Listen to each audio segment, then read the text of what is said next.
مجلس علماء تحریک اسلامی مہاراشٹر کی جانب سے اورنگ آباد کے حج ہاؤس میں ایک روزہ علماء کنونشن کا انعقاد کیا گیا۔ کنونشن کی صدارت امیر جماعت اسلامی ہند سید سعادت اللہ حسینی نے کی۔ اس کنونشن میں مسلم معاشرے کی تعمیر اور شریعت کے تحفظ کے لیے اتحاد اور جدوجہد کی ضرورت پر زور دیا گیا۔ آپ دیکھیے تفصیلی رپورٹ۔ اورنگ آباد کے حج ہاؤس میں ایک روزہ علماء کنونشن کا آغاز مجلس علماء تحریک اسلامی مہاراشٹر کے ریاستی صدر مولانا نصیر اصلاحی کے افتتاحی کلمات سے ہوا۔ مولانا نصیر اصلاحی نے کہا کہ اس کنونشن کا مقصد مسلم معاشرے کی تعمیر، دینی تحریکات میں باہمی ربط اور موجودہ چیلنجز کا سامنا کرنے کے لیے علماء کے کردار کو اجاگر کرنا ہے۔ انہوں نے علماء کو دین اور ملت کی خدمت میں اپنا بھرپور کردار ادا کرنے پر زور دیا۔ کنونشن جو رکھا گیا یہاں پر، اس کے 3-4 اہم مقاصد تھے۔ اس میں سب سے پہلا مقصد یہ ہے کہ اس وقت ملک کے اور ملت کے جو حالات ہیں اور ملت پر جو ایک مایوسی کی قنوطیت کی کیفیت طاری ہو رہی ہے، ملت کو اس سے باہر نکالا جائے، اس کے اندر عزم و حوصلہ پیدا کیا جائے اور مایوسی جو چھا رہی ہے اس کو دور کیا جائے۔ کام کے مختلف طریقے بتائے جائیں، مختلف محاذ سجھائے جائیں ملت کو، تاکہ ملت کی تعمیر ہو سکے اور یہ ملت مثبت راستے اختیار کر کے آگے بڑھ سکے، کیونکہ جو ملتیں مایوس ہو جاتی ہیں وہ گویا خود اپنی موت مر جاتی ہیں۔ اس کنونشن کا جو بنیادی مقصد ہے وہ دراصل سماج میں صحت مند تبدیلی کا آغاز ہے۔ علماء کرام سماج کا ایک بہت ہی بنیادی حصہ ہے جو سماجی تبدیلی میں اپنا غیر معمولی کردار ادا کرتے ہیں۔ تو ہم یہ چاہتے ہیں کہ جو مسلم معاشرہ ہے وہ صحیح بنیادوں پر ترقی کریں اور اس کے درمیان پایا جانے والا جو بگاڑ ہے اس کی اصلاح ہو، اور ساتھ ہی ساتھ عالم انسانی کی تعمیر میں یا عالم انسانی کے مسائل کے حل میں مسلم معاشرے کا کردار بھی مطلوب کردار جو قرآن و سنت سے ہے وہ ادا ہو۔ تو بنیادی طور پر یہ ایک بہت بڑے سوشل چینج کی طرف ایک قدم ہے۔ پہلا سیشن تعمیر ملت کے موضوع پر تھا، جس میں مختلف علماء نے مسلم معاشرے کی تعمیر، مساجد کے کردار کی بحالی اور دینی و ملی تحریکات کے مابین تعلقات پر روشنی ڈالی۔ مفتی محمد اشفاق قاسمی نے اپنے خطاب میں ملک کے بدلتے ہوئے حالات اور مسلمانوں کو درپیش مسائل پر تشویش کا اظہار کیا اور عدالتوں کی جانب سے دیے جانے والے شریعت مخالف فیصلوں کا حوالہ دیا۔ مقننہ سے زیادہ ہماری عدالتیں اس ملک میں شریعت اسلامیہ کے لیے خطرناک ثابت ہو رہی ہیں۔ جس طریقے سے عدالتوں سے جس طریقے کے فیصلے آ رہے ہیں، اس سے کون انکار کر سکتا ہے کہ مسلمانوں کو سوائے بحیثیت مسلمان ہونے کے ہی باقی چیزیں تو چھوڑیے، بیل تک نہیں مل رہی ہے، ضمانت تک نہیں مل رہی ہے۔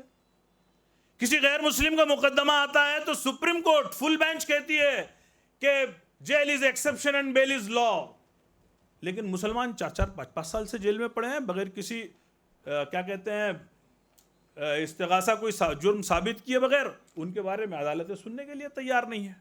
دوسرا سیشن تحفظ شریعت کے موضوع پر منعقد ہوا، جس میں ہندوستان میں شریعت اسلامیہ کو درپیش چیلنجز اور ان کے حل پر اہم مذاکرے کیے گئے۔ اس سیشن میں مولانا حذیفہ وستانوی اور دیگر معروف شخصیات نے شرکت کی۔ مولانا وستانوی نے دینی مدارس کو درپیش چیلنجز، تعلیم معیار کی بہتری، جدید تعلیم کو شامل کرنے اور طلباء کو حالات کے مطابق تیار کرنے کی ضرورت پر زور دیا۔ ہمیں اپنی تاریخ سے اچھی طرح سے واقف ہونے کی ضرورت ہے، اور ہمیں اس بات کی ضرورت ہے کہ ہم دینی تعلیم کو مکمل دیتے ہوئے عصری ضرورت کے مطابق اپنے طلباء کو کچھ عصری چیزوں کے سے واقف کریں، کہ ہمارا طالب علم کسی میدان میں اجنبی نہ ہو، کسی تحقیق کے موقع پر ہمارے لیے اس کے لیے کوئی اصطلاحات نہیں نہ ہو۔ اس چیز کو سمجھنے کے لیے الحمدللہ انگریزی پڑھا رہے ہیں، تو ہمارے کچھ علماء ایسے ہونے چاہیے جو بہترین انگریزی میں ڈیبیٹ کر سکے، جو بہترین انگریزی میں جواب دے سکے، تقریر کر سکے۔